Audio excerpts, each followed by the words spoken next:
there, Girl Scouts. This is Miss Jessie coming into you all from Lynchburg, Virginia. I'm with the Girl Scouts of Virginia Skyline Council.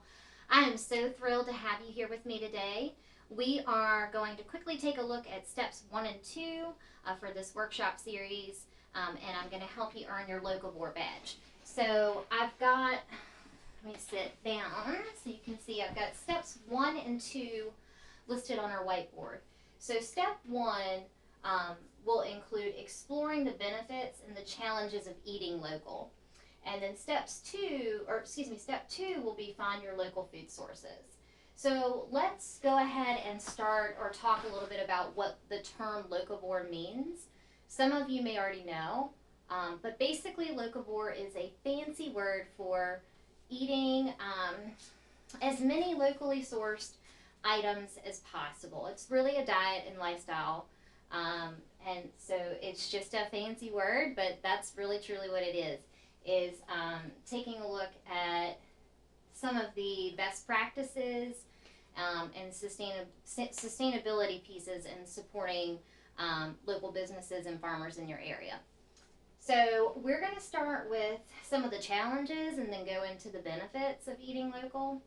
And one challenge would be you certainly would have limited choices or access to food, and it's totally going to depend on where you live, obviously. So for example, in Virginia, we don't have a climate that is conducive to growing, let's say, oranges. Okay, that's going to be in Florida.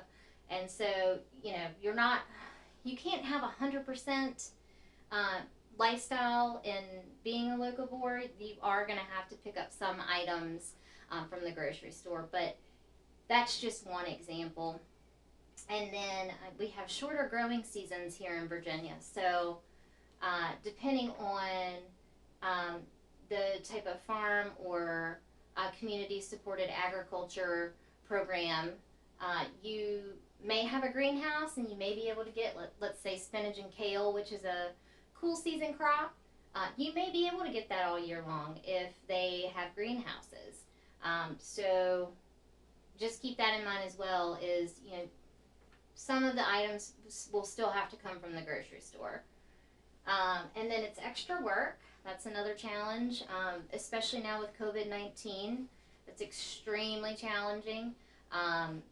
A lot of the local farmers have Google Forms or a certain process for you to go through and order and do curbside pickup. So if you do have that option in your area, I highly recommend that you take advantage of that, so we can try to keep those folks in business. But that's just one example of the extra work. But certainly some of your vendors might only have 3 or 4 items, and then you've got to go to 2 or 3 more vendors to pick up something else. So that's also something to keep in mind. And then, obviously, if you're growing your own garden, that's going to be a whole nother thing. So if you were doing some backyard gardening, I would consider yourself to be a locavore, right? You're gardening your source of food in your backyard. And then you could have some extra cost associated with that. And then the environmental trade-offs, which would be really, kind of weighing out, thinking about the foods that come into the grocery stores. For example, they're coming in off of trucks, and they're coming from so many different areas. That's just thinking about the gas emission and some of the challenges that food delivery can present on the environment. So those are all just examples of a few of the challenges. Obviously, there's a lot more. And then some of our benefits are more variety. So you may have more access to certain types of foods that you would not otherwise have through a grocery store. Or really eating at a local restaurant, which right now we're not doing that. There's curbside delivery, but farmers are still selling their products to restaurants that are open right now. So you might have more variety. And then improved food nutrition. So not only does a locally sourced item feel good. It feels so good when it comes straight from that either garden or from that vendor to your plate. It's beautiful, it tastes good, but not only that, it's full of nutrients and vitamins and minerals that you might not get otherwise. It keeps us healthy and strong.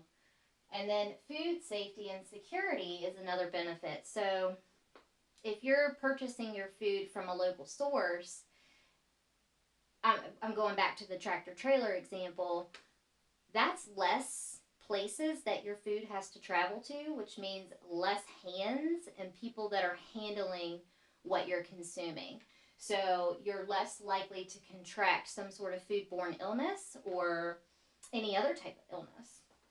And then certainly there are environmental benefits, like I mentioned to you about the gas emissions, and helping your local economy. So we want to try to do this as much as we can right now, especially with COVID-19, but they need our help more than ever right now, keeping their doors open. So if you can order online and support your community in any way that you can, that is going to keep your farmers in business, and that's going to keep your restaurants in business, and that's going to help people maintain employment. So those are just a few of the challenges and the benefits that we have listed today. And then step 2, we're going to take a look at finding your local food sources. So the best possible way for you to do that would be to go out to Local Harvest. Just Google that and type in your zip code, your zip code or your state, and that will give you a list, a nice running list of what your options are in your community. But a great place to start would be with your community market. Chances are you have one, so even if you Google that and just say, for example, I'm in Lynchburg Community Market, see what pops up. And then that completes steps 1 and 2 today. Please join me for steps 3 and 4. I will have our partner Lynchburg Grows joining us for next week. And we're super excited to share some yummy recipes and get you all in the kitchen. Thanks so much and have a great day.